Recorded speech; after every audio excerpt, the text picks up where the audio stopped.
everyone, and welcome. Dawn here. I'm so glad you could join me. Today, I'm making another Valentine's Day card for you. I was in the mood to make a slimline shaker card, so I thought, what better way than to use the Whimsy Stamps Slimline Hearts background die? I love this die because when you cut it out, you have all these hearts that you can do so much with them. And I'm going to pair it up with the Whimsy Stamps Lovely die set. So let's get started. The first thing I did was die cut one Slimline Hearts background from some red cardstock, and then I cut one from some white cardstock as well. I die cut just the love word from black cardstock, and then I cut two from white cardstock so that I can layer them on top of each other to give the word dimension. Now, when I layer my black over the white one, I'm going to off center it so that you can see the white outline behind the black. I feel like this helps it to stand out a little bit more when you adhere it to the front of the card. Look how nice it looks compared to if you just had it all black. I'm going to take some double-sided tape and put it all around the edge of the red heart background. Now, you can use liquid glue if you want to, but I find it very hard when I'm working with acetate. I always manage to smudge it. I don't know why, so I prefer to use double-sided tape. Then I'm just going to adhere the acetate onto the back of the heart die cutout. I find it easiest to line it up from the outer edge and then work my way inward. Next, I'm going to put more double-sided tape on the back of the acetate that we just put on. And then I'm going to adhere the red heart background to the white heart background. But I want to off-center it a little bit so you can see the white background behind the red one, just like we did with the love sentiment. But I'm only going to off-center it from the top to the bottom and not side to side. So when I'm done, I only have to trim this bottom white edge that is showing.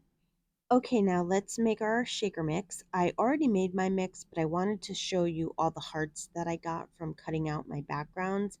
I used about 3/4 of the little hearts, the red and the white ones, for the shaker mix.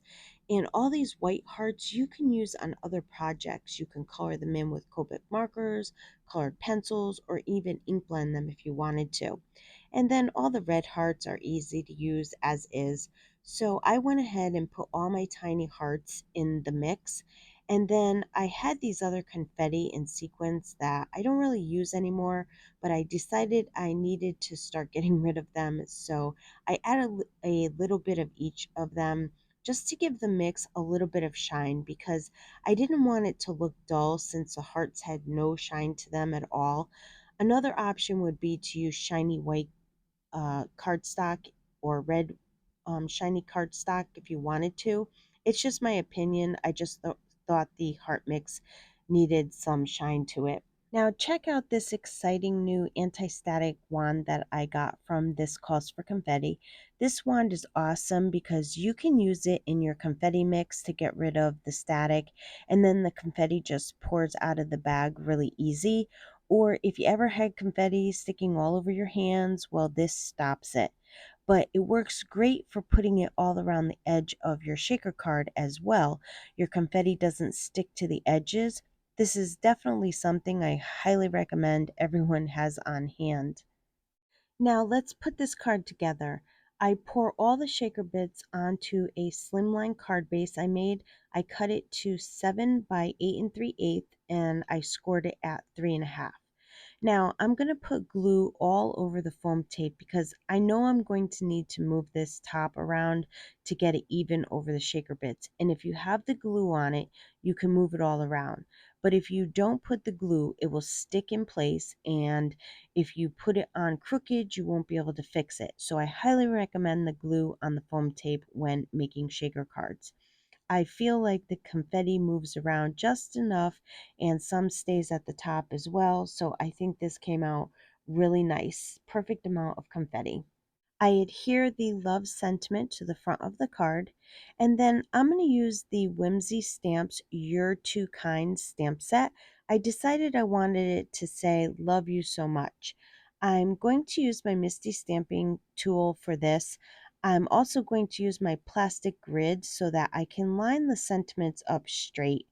If I try to eyeball it, it always comes out crooked for some reason. So this grid makes it so much easier, and I totally recommend doing it this way. So then I just close the Misty on it, and then you take off the grid. I'm going to rub my paper with my embossing powder bag. And then here's a little trick I started doing when using white embossing powder. First, I put Versamark ink on the stamp, and then I immediately put a white pigment ink on top of the Versamark ink, and then I stamp it onto the black cardstock. I find by doing it this way, the white doesn't crack as much when I heat emboss it. And so I'm just going to pour my white embossing powder onto it. And then when my heat tool is good and hot, I'm just going to heat the sentiment. I trim the sentiment down to size, and then instead of using my foam tape, I have all these little scraps I've been making. I cut my scrap craft foam down to size, and then some I layered 3 layers of white cardstock, and I cut them to all different sizes. It helps me to use up my scraps and save on my foam tape, so it's a win-win if you ask me.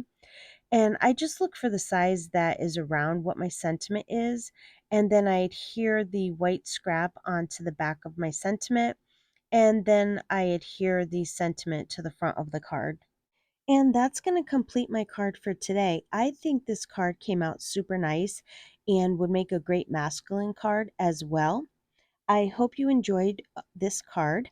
I want to thank you for joining me on the Whimsy Stamps YouTube channel. I would love for you to leave a comment below and let me know what you think of the card. Be sure to subscribe to the Whimsy Stamps channel and the other social media platforms so you don't miss out on any upcoming releases and great inspirational videos. Also, check out their website for all their new releases. And as always, I want to thank you for spending your time with me, and I hope you have a wonderful day.